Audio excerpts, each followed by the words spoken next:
So the problem that most candidates have is that the way that they set up their resume is very much the issue. And so what's happening is that students, instead of expressing their transferable skills, they're simply putting the bullet points under the resume as I worked on a group project. I completed an assignment. I was part of a team. That tells me what you did in a very basic term, but it doesn't showcase your thinking. It doesn't showcase what your role was in those group projects, in that assignment. It doesn't showcase those transferable skills that we continue to tell students that they have to accentuate in their resume, especially if you were not able to land an internship or a job throughout your academic experience. So here you really want to learn how to structure your resume and structure it in the approach. So instead of saying worked on a team project, you're going to be extremely specific. Here's where you're going to talk about not only how you worked on a team project, what role you had in the team project. Were you the facilitator? Were you the note taker? Were you the task maker? Were you the meeting organizer? And not only that, but also your entire thought process throughout this time. Here, you want to make sure that you showcase how you were able to complete the end goal and what your role was in it. So, for example, we stayed aligned and met deadlines. That doesn't tell me what your role was. You need to put, we stayed aligned by whatever your process was. So I have some students that say I had to make biweekly meetings with the team, put it in their calendar in order for us to all meet and make sure that we are, meeting the deadlines that we have to meet and hitting the points that we have to make in order to succeed in this group project. Employers want to see your thought process. They want to know that not only are you looking to turn in the project during a timeline, during a deadline, but also you are being proactive in making sure that you do it successfully. And that is what we keep mentioning about transferable skills. The truth is, we all have them. It's just a matter of the way that you phrase it. So here we're going to go into some examples, and I know a lot of us really do work best with examples, and we are able to really see like, okay, I want to know the difference between right and wrong or weak versus strong. So the first example is I worked on a group project analyzing data. Now, you can react, you can put an emoji, you can put a thumbs up, but how many of us have a line similar to this in our resume? Yes. Chris, I see your hand. Yes, a lot of us do, because the truth of the matter is that a lot of us have had to work on analyzing some sort of data throughout our academic experience.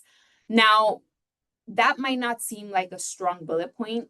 And you might say, I don't even know why I should put that. I had a very small role in that, and I really didn't even do much. I just know that I was part of a group that maybe analyzed the data. But the truth is that employers want someone that can see numbers, that can see trends, and make informed decisions based on that. That is a skill. That is a transferable skill. And so you can take a bullet point like that and make it strong by saying, I led the analysis for a 6-person project, identified key patterns, and helped them recommend a solution. So here we are not just talking about what you did, we're talking about who you did it with, how you did it, and what the outcome was. I cannot stress this enough. Every single bullet point in your resume should have a who, a how, and a what happened. So if you have a bullet point, and you probably are going to go look at it right after this workshop because you're thinking about all the bullet points you have, you should have how you did that and what the outcome was. So I led a group project. That doesn't really tell me much about your thought process. That doesn't really tell me much about your skills. And if I'm an employer reading that bullet point, I don't understand what you did and how can that benefit me. When I see I led an analysis for a 6-person project, immediately, let's just dissect this. The first point, I know that you know how to work with a group. you're collaborative, and you probably have some sort of communication skills because it takes collaboration and communication in order for you to work with six people in a project. The next portion of this bullet point, identified key patterns. Key patterns are not solvable by everyone. You have to be a certain type of person to see something happening and say, hey, this is a pattern. Every time we do this, this goes up. And every time we don't do it, it goes down. So maybe it tells us something about what we need to do in the future. And then the last put is helped make a recommendation for a solution. This wasn't all for vain, right? You're showing the employer, not only was I able to communicate and collaborate with six people, not only was I able to identify the key patterns, but through those key patterns, I was able to make a recommendation to the employer. And that is something that I can do for you. That makes you employable. Those are transferable skills. It might not be about the job that you're applying for, might not be even something that you're going to have to analyze data. But guess what? The employer knows that you're able to go through those critical thinking skills. And that is something that is transferable. That is something that can relate to the job somehow. Do we have any questions about that? I know it can be difficult to kind of dissect bullet points and dissect the experience that you do have. I know a lot of us downplay the experience that we have, and we kind of see ourselves very I barely had a lot of things something that I always hear from students. They come into my office and they say, yeah, but I mean, I barely did anything regarding that. I was like in the group, but my job wasn't really to do that. It does not matter. Can you do it? If I were to put a spreadsheet in front of you right now, and I were to tell you, do you see any trends? And can you communicate these trends to someone? And you're able to tell me yes, then yes, you are able to put that on your resume. Not only did you have some part in that group discussion, but you are able to do it. These are what employers are looking for. You cannot teach critical thinking skills. You either have them or you don't. And so employers want to make sure that you come into the job with those critical thinking skills. You really take away half of the battle once you start showing that you're coming in with those skills. I know we do have a question. Come on in and mute yourself, Chris. I'm happy to hear what you have to say. MJ, your strong examples are great, but they're also longer and very wordy. How do you Yes. strike the balance in your resume between, having these strong how I think examples and not just having this run-on resume that never stops? Definitely. That's a great question, Chris. And this is where I always tell students have a master resume. I cannot say this enough. Every student should have a master resume. That resume is a long and lengthy resume and probably really difficult to read. And what you're going to do is based on the job that you are applying for, you are going to go into that job description and see what they are focusing on. What are they looking for? There might be a job where there is no communication or collaboration needed. They don't even point that out in the job description once. You're probably going to work by yourself. It's probably a fully remote job. You're going to analyze data all by yourself. That is where you are going to kind of start tweaking out all of the stuff that you have about collaboration and communication and focusing on the hard skills and copy those bullet points into a resume. What I always like to recommend is that you shouldn't have a one size fits all resume that you are mass applying to employers. You should have a master resume that you tweak and you pull depending on what job you are applying for. Now, in regards to these specific examples, yes, they are long. A bullet point should be long. You are spending the time. The truth is, like the way that application tracking systems work is that the weak and the strong example, if we're looking at example number one, if you're looking at the weak and the strong example, both of those are going to take one line up in your resume. I'd rather that line be an effective one where you're showcasing an output versus just sitting there and saying a blank statement of analyzing data, which can be interpreted by many different people. Now, I will say, a lot of times I tell students, you should be able to quantify your bullet point somehow. And a lot of times it's difficult to do that unless you have like some sort of, data that showcases how you were able to help the company, how you were able to get that. So that's why it was really important to put this strong example. A lot of times students think that the quantifiable data needs to come from the solution, right? So they think it has to say, I led an analysis and identified key pattern and helped make and recommend a solution, which was able to improve efficiency by 10%. And although that's a great bullet point, and if you're able to come up with that data, great, amazing. But that's not always the case, especially for academic projects, because we don't kind of see them through fruition. What I say is the quantifiable data can be as simple as the 6-person project. That is quantifiable data. You are showcasing how many people you work with, and it's a really easy way for employers to digest. And it's also a really good way, side note, that ATS systems can see numbers and data and be able to pull your resume and recommend it to employers. So I kind of rambled on. Chris, does that answer your question? Do you have any follow-up questions? Please feel free to unmute to let me know. Yeah, I mean that helps. I just, just don't want my resume to read like AI wrote it. You know what I mean? I mean, I know you want to get caught by those systems, but I don't want. I hear Yeah, what you're saying. Pick and choose what really matters for each individual, listing, and tailor your master resume to directly address it in these ways. exactly. Yeah. And a lot of the times we do have students that come in and say, like, I don't want my resume, like all of these resumes look the same. I want something that makes me stand out. My recommendation for that is even if they are not asking for a cover letter, attach a cover letter. A cover letter is a place where you can kind of make yourself stand out in a way that probably they wouldn't know otherwise. Another thing to kind of know is that a cover letter is a lot more digestible than a resume. So employers tend to kind of see a cover letter and want to read that first so they can get a good note of who you are before they even touch on your resume. And so this is a good place where you can kind of make yourself stand out in a way where you don't look like all the other applicants. If you know anyone within the company that you are applying for, if you did a coffee chat like today in our networking session and you happen to meet I know someone from Chase is going to be here, and then you apply to Chase and you want to name drop that person because you got a coffee chat with them, a cover letter is a great place to kind of do that and show the employer that you took that extra step and that you are just not another applicant that's mass applying. And Any other MJ, can you questions? hear me? Who is that? Oh, it's Isaac. Oh, yay, everyone, welcome Isaac. Hi, Yes. Isaac. So talk about one of my most embarrassing moments in life in 2026. So apologies to everybody with the Do technical listen, difficulties. Isaac, do not worry. Luckily, you have me, and I have presented a similar variation of this workshop many, Okay, many times, but I am so happy to have you. Um, awesome. to all the students that are here, I will still be here moderating the chat. So if you have any questions, please feel free to put them and I will definitely go in there and answer as many or leave some for Isaac as well. Isaac, to fill you in, I kind of did the first portion of your workshop and we were just getting into these examples. I went over the first one, but please feel free to continue on and welcome on.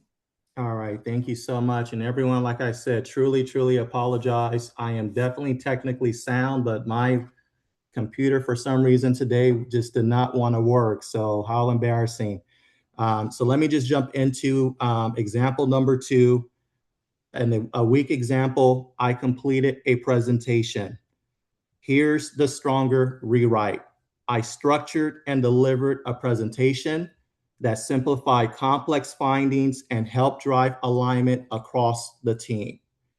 What I want people to really kind of focus on this is the drove element signals. It signals that you understand that communication isn't just transmission, it's getting people to the same page. That's leadership thinking. Example number 3, a weak example. I used AI tools for research. Here's the stronger version. I used AI to accelerate research, then validated and structured the insights to support our final recommendation. The first version, it makes the hiring team and hiring leader very nervous. Did you check the output? Do you understand what you submitted? As everyone knows, you still have to verify AI. As the second version, it shows you use the tool intelligently, then you accelerate it, and then you apply judgment. That's the type of signal that separates candidates who use AI from candidates who are used by it. So just really, really important in regards to how you signal, how you position the wordings on your resume, and also when you're speaking to hiring teams. Next slide, MJ. And I wanted to do this group reflection, and apologies too, because I know I haven't really kind of been here. I know MJ's been holding down the fort. And I'm still happy to do it, because one of the things that I really want us to focus on here is focusing on not describing just a task, but how you want to describe signals, as signals truly identify how you think. And that's really what organizations and what people are looking for. I've spent over 20 plus years inside hiring decisions, and a lot of those years were definitely early career, all the way up to executive. And these are really kind of the behind the scenes secrets in terms of what we're looking for, and especially how AI has gotten hot the last 2+ years to now, what we're really kind of shying away those people that are just not truly giving us true signals. So I wanted to just do an exercise, a live exercise with everyone. I want hopefully maybe one volunteer, maybe two volunteers for about 5 minutes. If someone can just think about one particular project, one particular critical paper, or an experience from this academic year that you kind of put on your resume, that you're thinking about presenting in an interview, I would love to just kind of go over it live, either via chat or either live, and really kind of rewrite and really kind of make sure it's signaling the right format. I know I'm late. I shouldn't be asking anything from anyone, but if any volunteers, I would truly, truly appreciate it to give you guys some live examples. Oh, that's Jelia? Is that how you say it? Hi, I'm Jalila. Jalila, how are you? I'm good. How are you? I'm doing good. I'm so nervous to even try my video camera. So I got I got the audio to work. So I do exist. I'm not a bot, okay? You're all good. Thank you for coming. No I actually just problem. like pulled up like master resume, Okay. and I'll also put it in the chat. But my bullet point is okay, backstory. I worked at Kauffman at Student Services, and one of my bullet point is improve external communications between USC Kauffman and other USC colleges, parents, and families. And I also put this in the chat too. Okay. Let me take a look at it.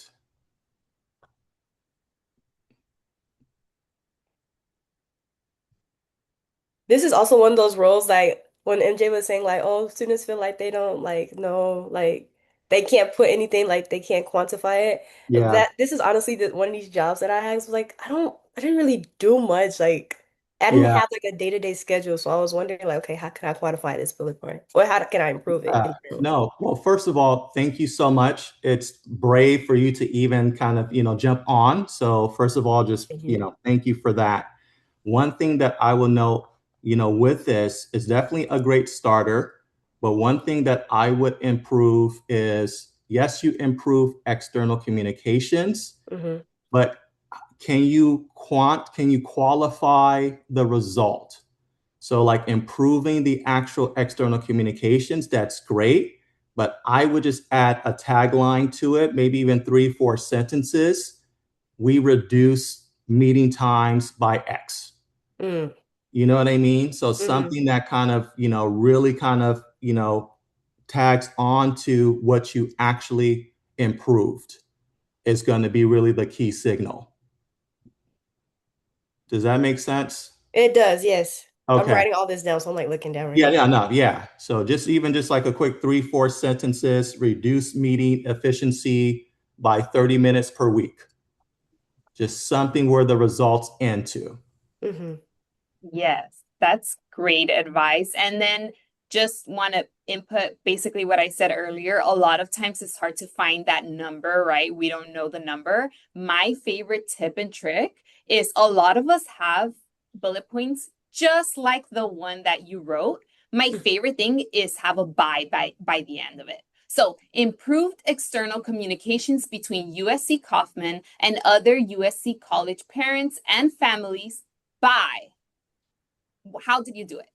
Now that is a By transferable skill. How did you oh, do I it? led tours, By leading like tours yeah, of groups of 10 or by more in order emailing. for them to Yeah. familiarize themselves. Do you see? Yes. Now as an employer, I'm not just looking at you, anyone can communicate, right? But not only can you communicate, you're able to lead tours. So that shows me that you have communication skills. That shows me that you had to have collaborative skills in order for you to get trained to do that. So always have a by the end. If you're not able to find that number, my favorite tip and trick is you should have a by, because a lot of students can, I can bet that every single student in this meeting right now in this breakout room has a bullet point that just looks like that. If you're able to add a by, and then tell me how you did it, it'll strengthen up any bullet point. Thank you. Yeah, of 100% course. agree. Thank you both for the tips. I wrote them all down. And I believe I see, is it Sohum? Yes. Hi. Good Hi, morning. How are you? I'm good. Right Good on. morning. Yeah, this is I recently was down in LA for the graduation ceremony. I recently graduated with a master's.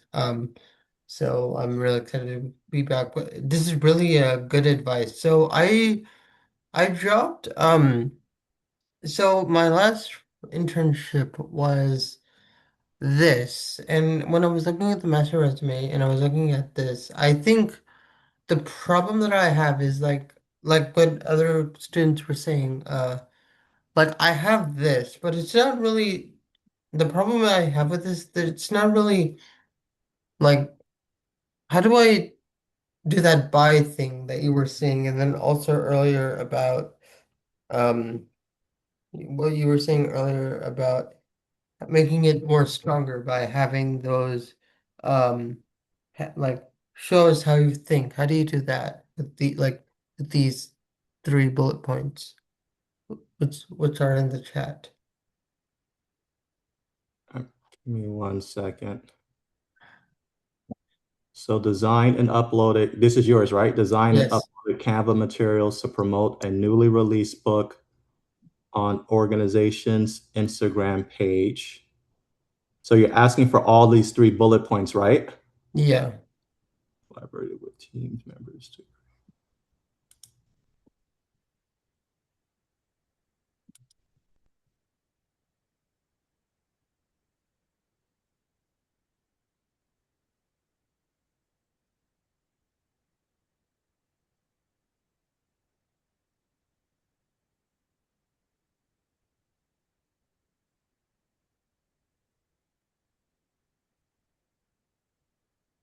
So to me, it looks, and please, everyone, please feel free to also kind of jump in and chime in here. I want to say first and foremost, definitely thank you for putting it in the chat. It's definitely clear. Your first one, designed and uploaded Canva materials to promote a newly released book on organization's Instagram page. That's clear for me. But I think for me, if I didn't know, of course, too, and this is where kind of you're applying for a specific role, right? So that role and that team should kind of, you're describing something where someone in that business will actually care about, right? So the role, the job, etc. If it's not tying to something specific that that organization is really looking for, or they're looking for someone to, kind of create or expand something, then to me, it doesn't really kind of add value.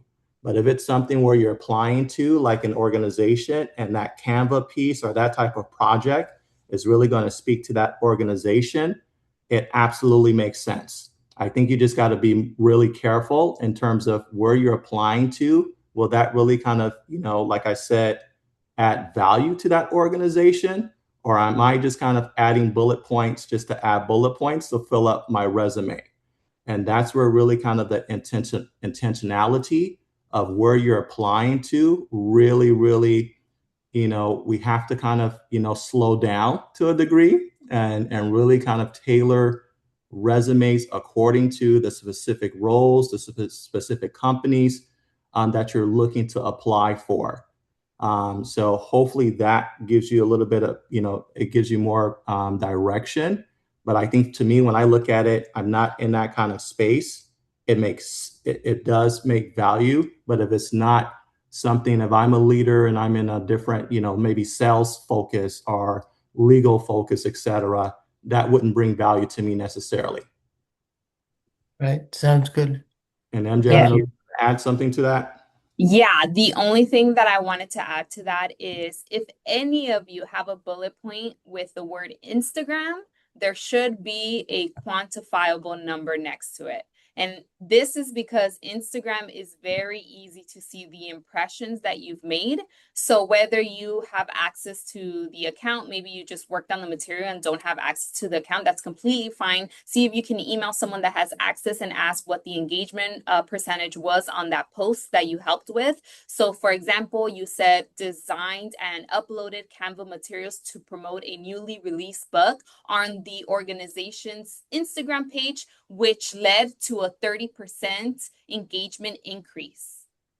So I might not need you to do anything in Canva for me if I was an employer, but I know that you were able to get people to engage into a post by 30%. And there is someone at every or any company that can use that on their team. So if you have the word Instagram or TikTok and you did something relating or inputting into that, you should have some sort of data to back up what the engagement was. Now, if there was no increase, let's say, because sometimes it's like, oh, it kind of flopped, like my post wasn't that great, and that's okay. At least say how many people interacted with it. So how many likes, comments does it have? Add them all together. That led to 67 67, please don't start that on the chat. That led to 62 likes and comments. So that kind of shows that you're able to bring in the engagement without having to kind of do the increase or Yeah, increasing I think the problem was it was a kind of a new Instagram page, so when we uploaded, we weren't getting any likes, or any impressions. So, um, how would Yeah. you solve that problem? I think by maybe continuing to post, and then that way you can turn that bullet point into how you Oh, no, I mean, no, this was like a previous internship that ended last year, actually. So then if it started, I would kind of actually, this is kind of going to take a different spin, but I would take it into the beginning phase of it and show how you were able to build it. So instead of designed and uploaded, maybe created and designed materials and then kind of show how you were able to build up the Instagram page and started from the beginning. It kind of showcases how you're able to like take initiative in something.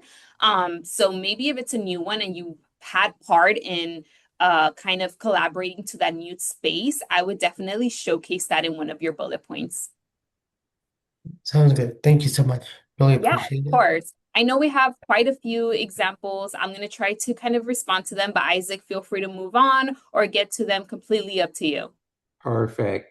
And yeah, just for the sake of time and want to leave some questions after, if we can move to the next slide would be great. But thank everyone for the engagement.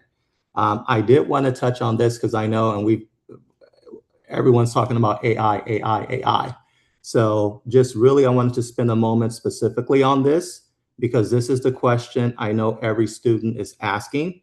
And here's the reality really in 2026, hiring teams, organizations, they all know that you're using AI. They use it too. So the question that they're asking is not, did you use AI? The question is, do you know what you did with it? The candidates who get tripped up are the ones who can't explain their work. The ones who submitted AI-generated resumes, cover letters, and then can't answer a single question about themselves or about the company. Those who write it and sound completely different than how they speak, that's what gets people in trouble in 2026. And that gap between what you submitted and who you are is the most expensive mistake you can make in a hiring process. So definitely use the tools. We all do. They exist. They're not going away, but use them to accelerate your thinking, not to replace it. As the signal that hiring managers are desperate for right now are candidates who use AI with judgment, as that candidate is rare and you can be that candidate. Now, I want to talk about how you communicate once you're in that interview room. I want to give you a framework for how to communicate in interviews that I believe will set you up for the next decade. Speak in outcomes, not activities, but in outcomes. Not I did X, but when I did X, the result was Y. It's literally just a few examples that we just went through just moments ago, because that one shift, adding the result, it moves you from describing what happened to demonstrating your total value. Be structured. When you're asked a behavioral question, tell me about a time you handled conflict, or tell me about a challenging project. Structure your response in 3 parts. Here's the situation, here's what I did, and here's what happened as a result. That structure, it signals clarity, it makes you easy to evaluate as a candidate, and it makes the interviewer's job much easier, in which they'll remember and truly appreciate. Next, be concise. The candidates who talk the most in interviews, they rarely get the job offers. It's the candidates who say the most with the fewest word signals, that they respect the other person's time and understand that communication is as much about what you leave out as what you put in. Clarity builds confidence, not the other way around. Most students wait until they feel confident before they communicate clearly. It actually works in the opposite direction. When you communicate with structure and clarity, you feel more confident because the other person is responding positively. And just one more practical strategy before we close. I want to reinforce, and I know that I wasn't here earlier, but I want to reinforce one idea before we move to strategy. Every question in an interview is really the same question. How do you think? Tell me about yourself is a question that's asking, how do you think about your own story? The question, what's your greatest weakness? It's a question that's asking, how do you think about your blind spots? And the other question, where do you see yourself in 5 years, 10 years? That question is really asking, how do you think about growth? So every answer is an opportunity to demonstrate clarity, critical thinking, and adaptability. Treat every question as a window into how your mind works, because that's how the person across the table is going to be reading it. Now, let's talk about how to position yourself before the interview even happens. Here's something most candidates don't do, and it's one of the highest leverage activities in a job search. I know this will take a lot more time, a lot more energy, and a lot more just patience, but trust me, this truly works. Before you apply, or while your application is under review, and I recommend do not let it go under review more than 48 hours, reach out to at least 2, but I truly recommend 3 people connected to that organization that you're applying to. Do the research of those 2 to 3 people via LinkedIn. And once you identify those 2 or 3 people, go to Google, type in the company's name, and after the company's name, type in email format of company. And Google will give you that company's email address. I recommend sending them a direct note to their email address, their work email address, over LinkedIn. As LinkedIn just right now, it's just becoming a spam inundated inbox. And the 2 or 3 people that I recommend, the first profile is an executive, CEO, SVP, EVP, etc.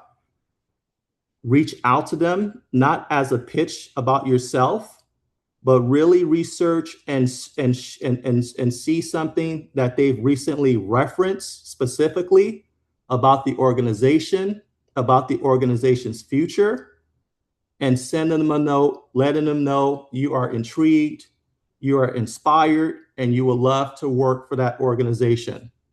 You will be surprised, as I led global talent teams for over 20 years, the amount of forwards I got from my CEOs, presidents, executives, of students, of candidates who reached out and made the extra effort, really set them apart. The second profile I would say is the functional leader of that function. So if it's a VP of that function, VP of marketing, VP of engineering, reach out to them as well. Ask a genuine question about the function. Show that you've thought about the role at a deeper level than the job description. And the third person I recommend is someone at an early professional level, maybe 1 to 2 years just ahead of you in the role that you aspire to. Ask them what they wish they had known before they started and what's keeping them engaged now. If you do these 3 things in addition to applying for the roles in this competitive job market, you separate yourself tremendously. So that's one strategic input I wanted to give you to this conversation. And now as we close, I know I didn't, start off with you. I know MJ did a great job. But what I wanted to really kind of convey in this, session is really that the evaluation process, it doesn't start when you first do your first phone screen or your first interview. The evaluation of you as a candidate, as an individual, that moment starts when you make contact with anyone connected to that organization. As your career is being shaped right now, not when you graduate, not when you get your first offer, it's right now. It's how you show up in class. It's how you treat the people who are watching you without you knowing it. It's the reputational resume being written about you by every professor, peer, and professional you interact with. As early career success, it's not about proving what you've done. It's about showing truly how you think and how you communicate. If you remember those 2 things, more than any credential, any internship, any GPA, that what gets people hired.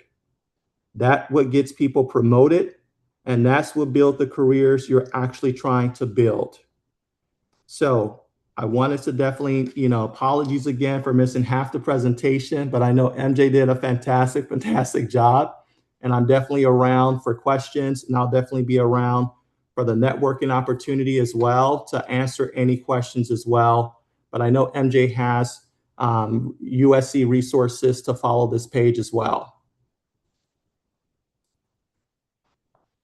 Yes, Isaac, we do have some questions in the chat. So while we have the time, I do want to go ahead and send those out to you. So the first one is if we can repeat the email retrieval steps or maybe type them in the chat. Quick reminder to everyone joining this workshop that Isaac will be there during our last hour of networking. So if you have any specific questions that you want to ask Isaac or you want to go over some bullet points with Isaac, please feel free to join that last session and connect with them. During the last session, you don't need to stay in one room for the entire hour. You could pop in and out. So definitely stop by, say hi to Isaac, thank him for presenting, and feel free to ask him any questions if you want to do it through that. Isaac, also feel free to put it in the chat if you want to put the company, the retrieval steps again for the email addresses. Yeah, and I just put it in there. So company name and then company email format. And Google literally types it up for you. It'll give you, hey, 80% people are using this email format. I know someone said reaching out on LinkedIn. I honestly would say LinkedIn right now is spam. I would do LinkedIn as your research, get the person's name, title, and then go to Google, type in the company's name, and then what I put in the chat, and then send them a direct email via your own personal email. That's great advice, Isaac. I think Delilah is back. Feel free to unmute yourself. Hi, welcome back, Yaron. I'm Jalila. I had a question about the executives. Yes. I'm not sure if this is like relatable to any other careers, but I am interested in moving into entertainment Yes. and specifically the music industry. And a big dilemma I have that I speak with professors about is talking about how actually the structure of the industry should change. And so when you talk about like speaking with the executive, if I were to like put this in an example of like Live Nation, and we Yeah. talk about executives and speaking with Michael Rapino as the executive, I don't agree with him. Like, I don't like his choices. I don't think he's an ethical person. And so I think my biggest thing is I understand early professionals especially, but I guess when you don't agree with the choices that they made, like how do you speak to them? And then Yeah. should you speak to the executive? Like, is there like, because I don't know if anyone's just going out to Michael Rapino being like, hey, like I want a job. Yeah. Like, So, great question. So my example, so my feedback to you is don't go to Michael. yeah. First and foremost. Maybe go to another executive, below or two below. But definitely recognize something that they've done, something that they've spoke on about the direction of the organization, Mhm. and just make sure you align to it and recognize it. Here's a secret for you guys.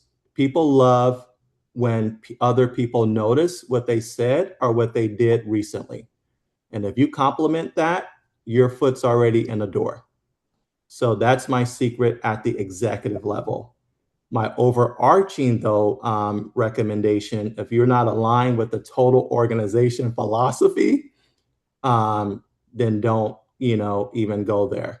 That's true. Okay, So that's a whole nother conversation, but that's my larger macro yeah. recommendation. Okay. Thank you so much. You're welcome. Any other questions while we have a couple of minutes? I don't Hi, see everyone. This Oh. is a reminder that we are wrapping up the breakout sessions. Presenters, please conclude any final discussions, and students, please begin making your way back to the main room. Thank you. That broadcasting always gets me. I'm like, who is that? Where is it coming from? Thank you all so much for joining our workshop. Thank you so much, Isaac, for being here. I really appreciate it. It was great insight. Again, Isaac will be here for the networking session, the last hour of this boot camp today. So please come back, say hi to Isaac. You'll be able to see his face. Hopefully we'll get all the technical issues going, but you can go back into the main room right now to start session number 2. Thank you all. Thank you.